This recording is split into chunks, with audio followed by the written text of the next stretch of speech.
Her lip was split. A dull purple bruise bloomed across her cheek like a storm cloud, and dried blood caked one nostril. She flinched when I stepped through the door. "Daddy, it hurts." Her voice, so small, so broken, it cut cleaner than any enemy blade I'd faced overseas. I froze in my own home like it was enemy territory. She was crouched in the corner, holding a dog bowl to her chest. Kibble, the cheap kind. She ate it slowly, wincing with every bite.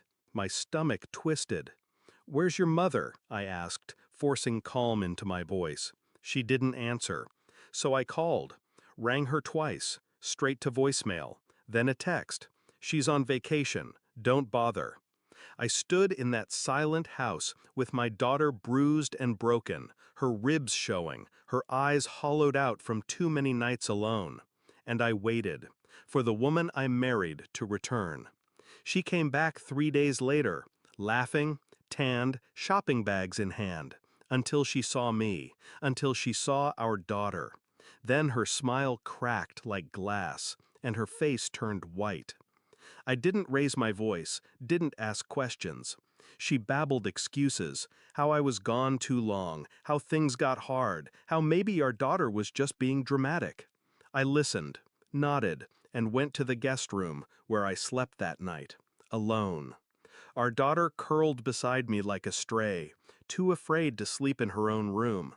I counted every bruise, 6 on her arms, 1 on her spine, 2 around her ribs. She didn't cry. Children like her learn early. Crying invites more pain. That night I stared at the ceiling, listening to the soft snore of a little girl who should have been safe. And I knew. Someone else had been living in my home while I bled for a country that no longer felt like mine. I started with the cameras. The house had been smart-wired before I deployed. She'd disabled 2, but the cloud backups? She forgot those. Weeks of footage. Strangers in my living room. A man, always the same, slipping in through the back, kissing her in the hallway, using my mug, holding my daughter's tablet like it belonged to him. And then one clip, he raised his voice. She flinched. Another, he shoved our daughter, hard. I paused the video, rewound, watched it again. His face burned into me. Next came the credit card statements, purchases that didn't add up, spa resorts, hotels, not in her name, in his. She'd been paying for everything, with my money, from my account. I checked my daughter's pediatric records, missed appointments, unsigned school notes, no prescriptions filled in months. She was sick, neglected, abused. And my wife? My wife had been building a life with another man inside my home, pretending to be a mother when it suited her. She didn't leave me, she replaced me. I set the table that evening, 4 chairs, roasted chicken, garlic potatoes, her favorite meal. She looked confused when I asked her to sit, even more when I said, "Invite him too." She paled. "Who?" I tilted my head. "The man who lives here when I'm gone." She didn't move, so I played the footage.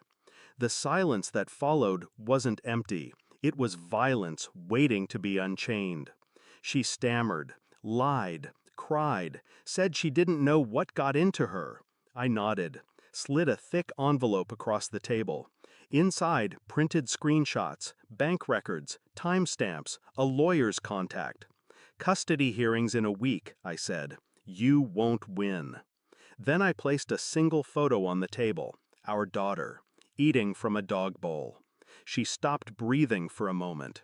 I never said a word about the bruises. I didn't have to. 3 days later, he came to the house, the other man. I was waiting. He stepped onto the porch like he owned it, like I was the trespasser. "You can't just take her," he said, angry, entitled. "She loves us." I handed him a sealed folder. No words. Inside, restraining order, photos, testimonials, statements from neighbors who'd heard the screaming. His face twisted when he read. Then I said, flatly, "She's not yours. She never was." He tried to talk. I shut the door in his face before he could. I didn't need to hear what a coward had to say. That night I moved my daughter's bed beside mine, just until the court ruled. She slept peacefully, for the first time in months. The divorce was quiet. She didn't contest, didn't show up to court. Maybe shame kept her away, or fear. Either worked. She signed over full custody. My daughter never asked where her mother went. Some kids just know. Sometimes I still catch her staring at the corner of the kitchen where the dog bowl used to be. I threw it out the same day she moved back into my life. Now, she eats at the table, in her own chair, with clean clothes, a full plate, and eyes that have started to believe in comfort again. I look at her and know, she will forget. But I won't. Some ghosts deserve to be remembered.